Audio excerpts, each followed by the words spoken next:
नमस्कार, मैं GRS news के लिए गिरीश सिकरवार। आज के इस ब्लॉग में मैं बताऊंगा कि वो चुनाव आयोग जो सुप्रीम कोर्ट को कुछ नहीं समझता, वो सुप्रीम कोर्ट जो विपक्षी दलों को कुछ नहीं समझता, कल उसने अपना रवैया दिखा ही दिया। इंडिया गठबंधन के,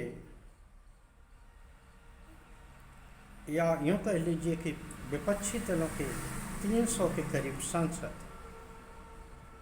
निर्वाचन आयोग से मिलने के लिए छटपटाते रहे, लेकिन उनको रोकने के लिए इतनी तगड़ी बैरिकेडिंग लगाई गई जिससे कि न सिर्फ एक सांसद, महिला सांसद का पैर भी टूटा और एक सांसद गस खाकर भी गिर पड़े। यहाँ तक कि सपा सपने में अखिलेश यादव को बैरिकेडिंग लांघने के लिए भी मजबूर हुए। पुलिस ने मिलने की अनुमति या जुलूस निकालने की अनुमति न होने की आड़ लेके सभी सांसदों को गिरफ्तार किया और बाद में उन्हें 2 बजे के करीब रिहा किया। निश्चित तौर पर आखिर ये सांसद क्या मांग रहे थे? ये सांसद बिहार में चल रहे उस एसआईआर के खिलाफ हैं जिस एसआईआर के आंकड़ों के मुताबिक 65 लाख मतदाता काट लिए गए हैं, लेकिन उनका कारण निर्वाचन आयोग नहीं बता रहा है कि आखिर इन मतदाताओं की कटौती किस कारण से की गई। आखिर क्या कारण है कि लाखों मतदाताओं को मतदान से वंचित कर दिया गया? राहुल गांधी ने इसे संसदीय लोकतंत्र के लिए खतरा बताया। निश्चित तौर पर मतदाताओं के पास आखिर होता ही क्या है? मतदाताओं को 5 साल में एक बार मत डालने का अधिकार होता है और इसी मतदान के सहारे वो अपनी अभ्यर्थी को दर्शा पाते हैं चुनाव परिणामों के जरिए। लेकिन अगर इसी मतदान को मतदाताओं के लिए बाधित कर दिया जाए, उनके मत न रखे जाएं, यहाँ तक कि उनके मतों को बिना कोई कारण बताए काट दिया जाए, तो निश्चित तौर पर न सिर्फ ये संसदीय लोकतंत्र पर हमला है, बल्कि ये एक तरह से आप ये मानिए कि अघोषित आपातकाल, जो कारण भी नहीं बताया जाएगा और उनकी अधिकारों का भी हनन किया जाएगा। निश्चित तौर पर यही संविधान तोड़ने की व्यवस्था है, संविधान को बदलने की व्यवस्था है। मतदाताओं को आखिर है क्या? मतदाता केवल इन मतों के सहारे ही तो सरकारों को बदलने का काम करते हैं, अपनी नाराज़गी को जाहिर करते हैं, अपनी खुशी को जाहिर करते हैं। लेकिन यही मतदाताओं की सूची अगर मैनिपुलेट किया जाए या इस तरह से बनाई जाए जिससे कि उन्हें मतदान देने का भी अधिकार न रहे, और अगर वो मत देना भी चाहें तो उन्हें ही दें जो कि सत्ताधारी दल में बैठे, यानी कि चुनाव आयोग भी अब सत्ता बचाने के खेल में जाहिर हो गया। राहुल गांधी ने पत्रकारों से बातचीत में आप साफ कहा, ये लोकतंत्र और संविधान बचाने की लड़ाई है, ये लड़ाई कोई राजनीतिक नहीं है।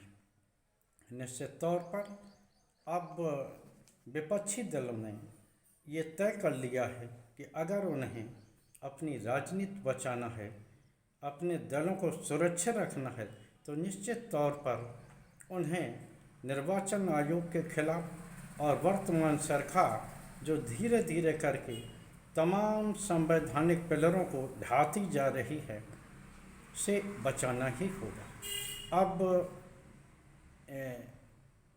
इंडिया गठबंधन ने यह तय किया है कि इसके बाद वो बिहार के जो बिहार में है वहाँ जगह जगह यात्रा करके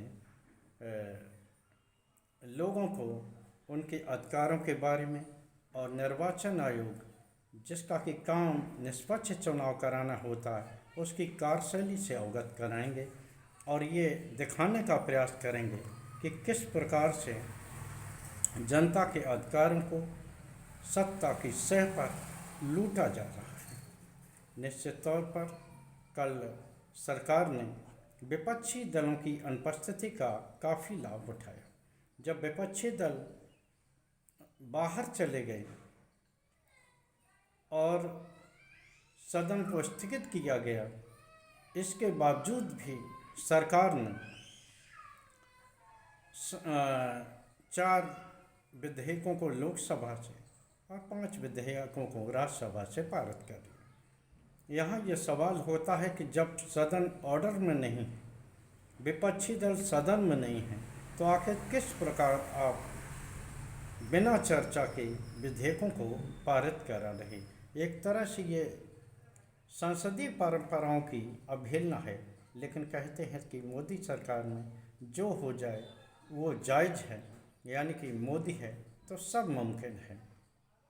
किस प्रकार संसदीय मर्यादाओं को तार तार किया जा रहा है, ये सभी आप लोगों ने विगत 11 वर्षों से खूब देखा होगा कि जहाँ कि वे संवैधानिक संस्थाएं जिनका उद्देश्य, जिनका अंकुश लगाने का काम सरकार पे होता था, वो ही अब तिरोहित होती जा रही हैं। यहाँ तक कि माननीय उच्चतम न्यायालय जो न्याय की अंतिम आशा है आम जनता के लिए, उसको भी धता बताते हुए सरकार की ही एक अंग निर्वाचन आयोग ने ये कह दिया है कि वो 65 लाख बिहार में काटे गए वोटों की न तो सूची बनाएगा और न ही इसका प्रकाशन करेगा और न ही किसी को जानकारी देगा। आखिर माननीय न्यायालय के अधिकारों पर ये एक तरह से अतिक्रमण ही है। देखना ये है कि 12 यानी कि आज जब सुनवाई होगी बिहार की SIR मुद्दे पर, तो न्यायालय इस बारे में क्या निर्णय लेता है। हालांकि आज निर्णय आने की संभावना नहीं है, लेकिन न्यायालय कुछ न कुछ इस संबंध में टिप्पणी जरूर करेगा, ऐसी आशा है। आज सदन भी स्थगित हो सकता है क्योंकि लगातार SIR के मुद्दे पर सदन चल नहीं पा रहा है। ऑपरेशन सिंदूर के मुद्दे पर बहस के बाद से सदन डिस्टर्ब है और सरकार भी चाहती है कि बिना कोई चर्चा के जो उन्होंने 9 विधेयक पारित करा लिए हैं तो वो कामकाज भी दिखता रहे और सदन में बहस भी ना हो। बहस से बचने के लिए ही सरकार संभवतः आज सदन को स्थगित कर देगी। वो जो सरकार जिसने कि 21 अगस्त तक सदन को मानसून सत्र के लिए बढ़ाया था, वही सरकार संभवतः आज सदन खत्म करने वाली है, क्योंकि विपक्ष की साझा ताकत, सरकार ने ये सोचा था कि ये जो आंदोलन है वो केवल कांग्रेस या कांग्रेस पार्टी तक ही सीमित हो जाएंगे, लेकिन कल SIR के मुद्दे पर जिस प्रकार संगठित विपक्ष है सड़कों पर उतरा दिखा, सदन में उतरा दिखा, उससे सरकार चिंतित है और निश्चित तौर पर पूरी आशा है कि आज ही सदन का सत्रावसान कर दिया जाए। आज के ब्लॉक में बस इतना ही। जय हिंद, जय भारत। कल फिर किसी नए मुद्दे पर आपके साथ जुड़ने का प्रयास करूँगा। जय हिंद।